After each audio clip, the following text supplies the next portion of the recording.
ఈరోజు గ్రామర్లో భాగంగా parts of speech గురించి చెప్పబోతున్నానండి. పార్ట్స్ ఆఫ్ స్పీచ్ అంటే ఏంటి? భాషా భాగాలు అని అర్థం అన్నమాట.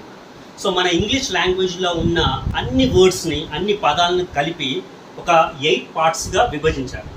ఆ 8 పార్ట్స్ ఏంటి అంటే ఈ రిథమిక్ ఆర్డర్లో గుర్తుపెట్టుకోండి. నేను ఏ రిథమిక్ ఆర్డర్లో చెప్తున్నాను ఆ రిథమిక్ ఆర్డర్లో గుర్తుపెట్టుకున్నట్లయితే మీకు చాలా ఈజీ అవుతాయి ఆ 8 ఏంటి అని. సో ఈ రిథమిక్ ఆర్డర్ ఏంటంటే NPA, VAP VAP, CI Circle Inspector. So N stands for noun, P stands for pronoun, A stands for adjective, V stands for verb, A stands for adverb, P stands for preposition, C stands for conjunction and I stands for interjection. So ఇలా గుర్తుపెట్టుకున్నట్టు మీకు చాలా easy అంటే 8 parts ఏంటి అంటే చాలా సింపుల్గా మీరు గుర్తుపెట్టుకోగలుగుతారు. So first మనం నౌన్ గురించి నేర్చుకుందాం. నౌన్ అంటే ఏంటంటే సింపుల్గా నేమింగ్ వర్డ్ అండి. నేమింగ్ వర్డ్ అనేది నౌన్ అనమాట. సో దాన్ని తెలుగులో ఏమంటారంటే నామవాచకం అంటారు. సో నామవాచకం ఏదైనా పేర్లను తెలిపేది అది నామవాచకం అవుతుంది, నేమింగ్ వర్డ్ అవుతుంది. అంటే ఏంటి? పర్సన్ కావచ్చు, ప్లేస్ కావచ్చు, థింగ్ కావచ్చు, ఎనిమల్ కావచ్చు, ఏదైనా కావచ్చు. సో ఏ నేమింగ్ వర్డ్ అయినా కూడా నామవాచకంలో వస్తుంది. సో ఈ నౌన్ యొక్క ఇంపార్టెన్స్ ఏంటి? ఈ నౌన్ యొక్క ఇంపార్టెన్స్ ఏంటంటే ఈ నౌన్ ద్వారానే మనకు ఆర్టికల్స్ గురించి తెలుస్తుంది. అంటే ఈ నౌన్ ముందే మనం ఆర్టికల్స్ యూజ్ చేస్తాము. ఆర్టికల్స్ ఎన్ని రకాలు ఏంటి అవన్నీ తర్వాత చెప్తాను. ఆర్టికల్స్ గురించి తెలియాలి, కంప్లీట్ పూర్తి అవగాహన రావాలి అని అంటే నౌన్ గురించి కంప్లీట్గా మనకు తెలిసి ఉండాలి. సో నౌన్ గురించి కంప్లీట్గా నెక్స్ట్ వీడియోలో చేస్తాను. సో నౌన్ అంటే నామవాచకము. సో నేమింగ్ వర్డ్ అనేది నౌన్. సో ఇప్పుడు ప్రొనౌన్. సో ప్రొనౌన్ అంటే ఏంటి? సర్వనామము. సర్వనామము అంటే నౌన్కి బదులుగా ఏదైతే మనం యూజ్ చేస్తామో అది ప్రొనౌన్. ప్రొనౌన్. సో ఇప్పుడు నౌన్ ఫర్ ఎగ్జాంపుల్ పర్సన్ అనుకోండి. పర్సన్ శశ్రిక్. శశ్రిక్ అనేవాడు ఒక నౌన్, ఎందుకంటే పేరు కదా. సో అది noun. So for example Shashrik is a good boy but sometimes he behaves, sometimes Shashrik behaves abnormally అని అందమా. సో ఇప్పుడు 2 సార్లు మనము శశ్రిక్ అనే వర్డ్ని యూజ్ చేస్తాం. అదేంటి? నౌన్. సో 2 సార్లు అవసరం లేదండి. 2 సార్లు శశ్రిక్ అనే వర్డ్ యూజ్ చేయాలి.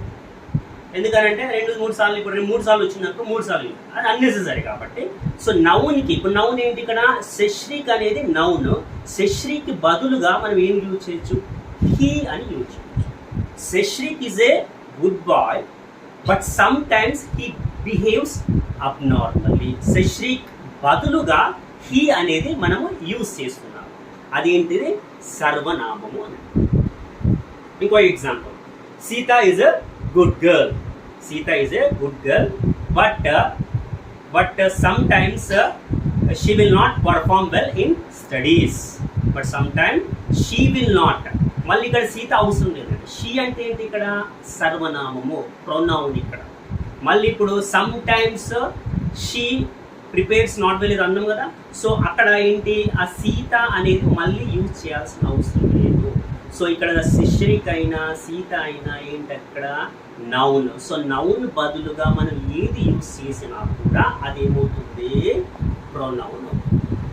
సో ప్రొనౌన్ ఏంటి? మనకు ఐ ఉంది, డి ఉంది, దే ఉంది, హీ, షీ, ఇట్. సో ఇవన్నీ కూడా ప్రొనౌన్స్. So pronouns. సో ఇప్పుడు నెక్స్ట్ వచ్చేసి అడ్జెక్టివ్. అడ్జెక్టివ్ అంటే ఏంటి? విశేషణం అని అంటారు తెలుగులో. సో అడ్జెక్టివ్ యాక్చువల్గా ఏంటంటే మన నౌన్ అండ్ ప్రొనౌన్ యొక్క క్వాలిటీని తెలుపుతుందండి. అడ్జెక్టివ్ నౌన్ అండ్ ప్రొనౌన్ యొక్క విశేషణం గురించి తెలుపుతుంది. అంటే నౌన్ ప్రొనౌన్ ఎలా ఉంది దాని గురించి చెప్పేది ఏంటి అని అంటే విశేషణము. That is adjective. For example Shashrik. Shashrik ఏంటి? నౌన్. శశ్రిక్ ఎలాంటి వాడు? శశ్రిక్ గురించి చెప్పేది ఏంటి? Adjective. Shashrik is a good boy. Good అని ఏంటి? ఇక్కడ ఏం చేస్తుంది? గుడ్ అనేది ఈ నౌన్ని చెప్తుంది అనమాట. అంటే నౌన్ ఎలాంటిది అంటే శశ్రిక్ ఎలాంటి వాడు అది చెప్పేది ఏదైతే ఉందో అది ఏమంటారంటే దాన్ని అడ్జెక్టివ్ అంటారు, విశేషణం అంటారు అన్నమాట. సో గుడ్ కావచ్చు, స్మాల్ కావచ్చు, ఎక్సలెంట్ కావచ్చు, అమేజింగ్ కావచ్చు, ఇవన్నీ కూడా. ఇంకో ఎగ్జాంపుల్ చెప్పాలి అంటే Sita is a bad girl. Sita ఏంటి అక్కడ? నౌన్. సీత ఏంటి అక్కడ? నౌన్. సో నౌన్ ఎలాంటి నౌన్? నౌన్ ఏంటి అక్కడ? ఎలా ఉంది? నౌన్ అనేది ఎలా ఉంది అనేదాన్ని ఏమంటామంటే అడ్జెక్టివ్ అంటాం. అంటే ఇక్కడ సీత అనేది noun, is a bad girl. Bad అనేది ఏంటి? అడ్జెక్టివ్ అని, రైట్? సో ఇది అడ్జెక్టివ్. సో నెక్స్ట్ వచ్చేసేసి మనకు వర్బ్. సో ఇప్పుడు క్లియర్గా అర్థమై ఉంటుంది మీకు. ఇక్కడ అడ్జెక్టివ్ దేని గురించి చెప్తుందండి? దేని గురించి చెప్తుంది? It qualifies the noun and pronoun. అంటే నౌన్ అండ్ ప్రొనౌన్ యొక్క క్వాలిటీ అనేది మనం దేని నుంచి నేర్చుకోవచ్చు? మనం అడ్జెక్టివ్ తోటి మనం నేర్చుకోవచ్చు. నెక్స్ట్ వచ్చేసి వర్బ్. వర్బ్ అంటే క్రియ. క్రియ అంటే ఏంటంటే పనిని, అంటే నౌన్ చేసే పనిని గురించి చెప్పేది ఏంటంటే అది వర్బ్ అనమాట. నౌన్ ఎలాంటి పని చేస్తుంది? ఫర్ ఎగ్జాంపుల్ శశ్రిక్ అనేవాడు ఒక అబ్బాయి ఉన్నాడు అనమాట. శశ్రిక్ అనేవాడు అబ్బాయి. ఆ శశ్రిక్ ఏంటి? నౌన్. శశ్రిక్ ఏం చేస్తున్నాడు తెలియజేసేది ఏంటి? Verb. Shashrik is reading a book. Shashrik is reading అంటే శశ్రిక్ ఏంటి అక్కడ? నౌన్. నౌన్ ఏం చేస్తుంది ఇక్కడ? నౌన్ అనేది ఏం చేస్తుంది ఇక్కడ? రీడ్ చేస్తుంది. సో నౌన్ యొక్క యాక్షన్ని ఏదైతే తెలుపుతుందో దాన్ని క్రియ అంటే వర్బ్ అని అంటాం. Shashrik is reading a book. For example Sita. Sita is walking. Sita is walking. Sita అనేది ఏంటిది ఇక్కడ? నౌన్. సీత ఏం చేస్తుంది? వాక్ చేస్తుంది. అంటే సీత నౌన్. నౌన్ ఏం చేస్తుంది అని చెప్పేదాన్ని ఏమంటున్నాం మనము? వర్బ్ అని అన్నాం. సో వర్బ్ అంటే క్రియ. ఎగ్జాంపుల్స్ వచ్చేసి read, talk, come, go, play, etcetera. So next వచ్చేసి మనకు అడ్వర్బ్. సో సింపుల్గా adding something to the verb. ఇక్కడ వర్బ్ ఉంది కదండి, వర్బ్ ఉంది. Adding something, adding to the verb is nothing but adverb. So ఇది ఒక్కటే సరిపోదండి. ఈ అడ్వర్బ్ అనేది మనము వర్బ్కి యాడ్ చేయొచ్చు, అడ్జెక్టివ్ యాడ్ చేయొచ్చు, ఇంకొక అడ్వర్బ్ కూడా యాడ్ చేయొచ్చు. అంటే ఇది చాలా ఇంపార్టెంట్, ఖచ్చితంగా గుర్తుపెట్టుకోవాలి. మనం అడ్వర్బ్ అంటే జనరల్గా మనం ఎలా గుర్తుపెట్టుకుంటామంటే వర్బ్కి ఏదైతే యాడ్ చేస్తుందో దాన్ని మాత్రమే అడ్వర్బ్ అంటాం, అంతే. కానీ ఆ అడ్వర్బ్ అనేది అడ్జెక్టివ్ అండ్ అడ్వర్బ్ ముందు కూడా యూజ్ చేయొచ్చు, లేదా ఆ అడ్వర్బ్ తర్వాత అడ్జెక్టివ్ గురించి కూడా మనకు ఈ అడ్వర్బ్ అనేది చెప్తుంది. సో తెలుగులో ఏమంటారు అంటే దీన్ని క్రియా విశేషణం అంటారు. ఇప్పుడు ఇంతకుముందు చెప్పాను శశ్రిక్ ఈజ్ రీడింగ్, రైట్? శశ్రిక్ అనేది నౌన్, రీడింగ్ అనేది ఏంటి అక్కడ? వర్బ్. ఎలా రీడ్ చేస్తున్నాడు? స్లోలీ. అంటే ఇక్కడ ఏంటి? వర్బ్ అనేది ఏంటి అక్కడ? రీడింగ్ అనేది వర్బ్. ఆ వర్బ్ ఎలా చేస్తుంది అక్కడ? వర్బ్ అనేది ఎలా చేస్తుంది అంటే ఏంటి అక్కడ? Reading slowly. ఆ వర్బ్ అనేది స్లోగా నడుస్తుంది అని అర్థం. అంటే శశ్రిక్ అనేటోడు నౌను రీడ్ చేస్తున్నాడు, వర్బ్. ఆ రీడ్ చేస్తున్నాడు వర్బ్. ఆ వర్బ్ ఎలా అంటే స్లోగా జరుగుతుంది అని. ఓకే, నెక్స్ట్ ఇంతకుముందు చెప్పాను సీత ఈజ్ వాకింగ్. వాకింగ్ ఎలా? ఫాస్ట్లీ అంటే ఫాస్ట్గా వాక్ చేస్తుంది. అంటే వర్బ్ని ఏం చేస్తుంది ఇక్కడ? వర్బ్ ఎలా ఉందో చెప్పేది ఏంటి? అడ్వర్బ్ అని చెప్పి. వర్బ్ ఎలా ఉంది మాత్రమే చెప్పేది అడ్వర్బ్ కాదండి. మనము గుర్తుపెట్టుకోవాలి ఏంటి? ఇంతకుముందు చెప్పినట్టు వర్బే కాదు అడ్జెక్టివ్ని కూడా చెప్తుంది, ఇది ఇంకొక అడ్వర్బ్ని కూడా చెప్తుంది. గుర్తుపెట్టుకోండి.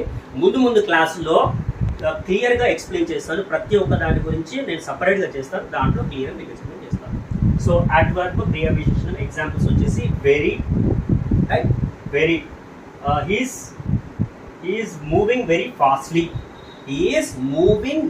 ఫాస్ట్లీ. రైట్? ఇప్పుడు మూవింగ్ అనేది వర్బ్, వెరీ అనేది అడ్వర్బ్ అన్నమాట. Slowly, daily, usually. Right? Next వచ్చేసి ప్రీపోజిషన్. ఇది చాలా ఇంపార్టెంట్ అండి. ప్రీపోజిషన్ చాలా ఇంపార్టెంట్. ప్రీ అంటే ఏంటి? ప్రీ అంటే ముందు. పొజిషన్ అంటే స్థితి. సో ముందు స్థితి, దేని ముందు స్థితి? నౌన్ యొక్క ముందు స్థితి. అంటే నౌన్ అనేది పైన ఉందా, కింద ఉందా, పక్కన ఉందా, లేకపోతే ముందు ఉందా, వెనుక ఉందా, అంటే top, down, beside, behind, up, down, ఏమైనా కావండి. అంటే నౌన్ ఎక్కడ ఉంది, నౌన్ అనేది ఎక్కడ ఉంది, పైన ఉందా, కింద ఉందా అనేది. Shashrik is beside me, Shashrik is beside me అంటే శశ్రిక్ అనేది ఏంటిది? నౌన్. అక్కడ బిసైడ్ అనేది ఏంటిది? అక్కడ వచ్చేసేసి ప్రిపోజిషన్. అంటే నౌన్ యొక్క స్థితిని తెలుపుతుంది అనమాట. That is nothing but preposition, noun యొక్క స్థితిని తెలిపేది. సో ఇంకొకటి ఏంటంటే Sita, Sita is on the top of the floor. Sita ఏంటి? ఇక్కడ నౌన్. ఎక్కడుంది? Top of the floor. On the అంటే ఎక్కడ ఉంది. నౌన్ అనేది ఎక్కడ ఉందో తెలిపేది ఏంటి అంటే ప్రిపోజిషన్.